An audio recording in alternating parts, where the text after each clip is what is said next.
We humans are social creatures, inherently wired to seek out connections and form bonds with others. We yearn to belong, to be a part of something larger than ourselves, to find our place within a community. This feeling, this deep-seated need for identity and connection gave rise to nationalism, a powerful and often complex force. Nationalism is the powerful idea that people who share a common language, culture, and history should have their own independent nation, free from external control. It's a force that has shaped empires, toppled monarchs, and redrawn the map of Europe time and time again, leaving an indelible mark on history.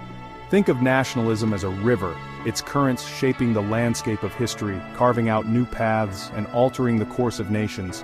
Sometimes it flows gently, fostering unity and progress, bringing people together under a shared identity. Other times it rages fiercely, leading to conflict and division, tearing communities apart and igniting wars. Understanding nationalism is key to understanding the world we live in today, as its influence is still felt in our politics and societies. Its legacy is etched in our politics, our borders, and our very sense of self, shaping our identities and our worldviews. We'll journey back in time to witness the birth of this powerful force, exploring its origins and its impact on the world. We'll explore how the French Revolution ignited the flames of nationalism across Europe, setting the stage for a new era.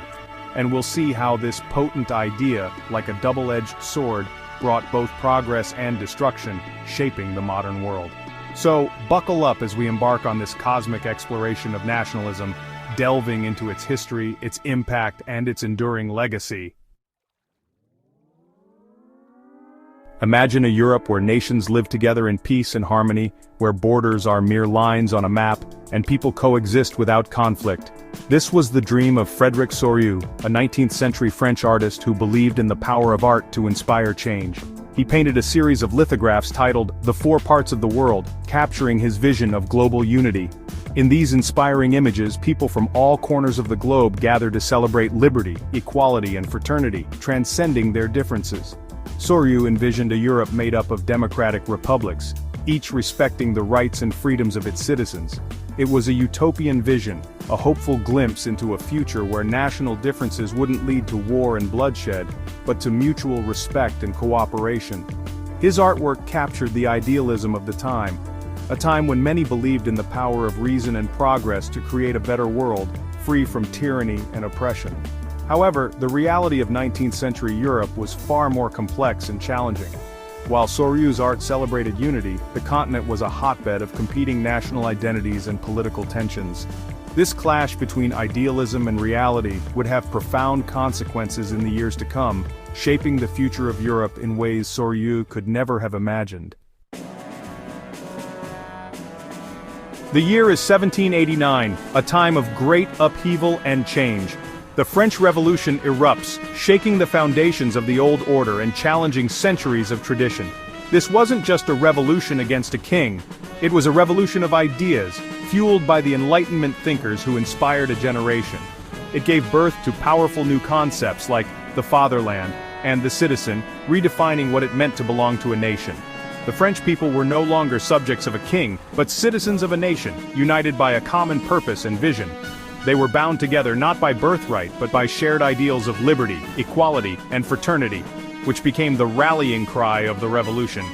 This new sense of national identity spread like wildfire across Europe, inspiring people in other lands to fight for their own freedom and self-determination, igniting revolutions far beyond France. The French Revolution was a pivotal moment in the story of nationalism, marking the dawn of a new era. It showed that ordinary people could rise up and overthrow oppressive regimes, proving the power of collective action. It also demonstrated the potent force of nationalism in uniting a people under a common banner, a force that would shape the future of Europe. From the ashes of the old order, a new Europe was beginning to emerge, one defined by national identities and aspirations, forever changed by the flames of revolution. Section 4. Forging Nations, Germany and Italy. The 19th century witnessed the birth of two new nation-states, Germany and Italy. For centuries these lands had been divided into smaller states and kingdoms, but the spirit of nationalism, ignited by the French Revolution, began to forge a new sense of unity among the German and Italian people.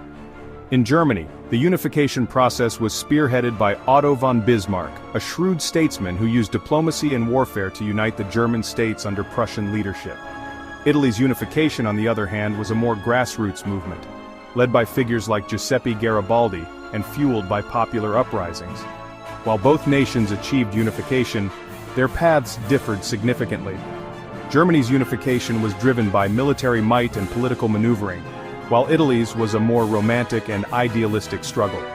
These contrasting experiences would shape the characters of these two nations in the years to come. Section 5. The Cultural Tapestry of Nations. Nationalism isn't just about politics and borders, it's also about culture, the shared stories, songs, and traditions that bind a people together. Think of the Brothers Grimm, who traveled across Germany collecting folk tales like Cinderella and Snow White. These stories, passed down through generations, helped to create a sense of shared identity among the German people. Similarly, in Poland, which was partitioned by neighboring empires, language and literature became powerful tools of resistance. Poets like Adam Mickiewicz kept the flame of Polish nationalism alive during decades of foreign rule. From music and literature to art and architecture, culture played a vital role in shaping national identities across Europe. It provided a sense of belonging, a shared heritage that transcended political boundaries. It also served as a powerful tool for fostering unity and mobilizing people in times of crisis.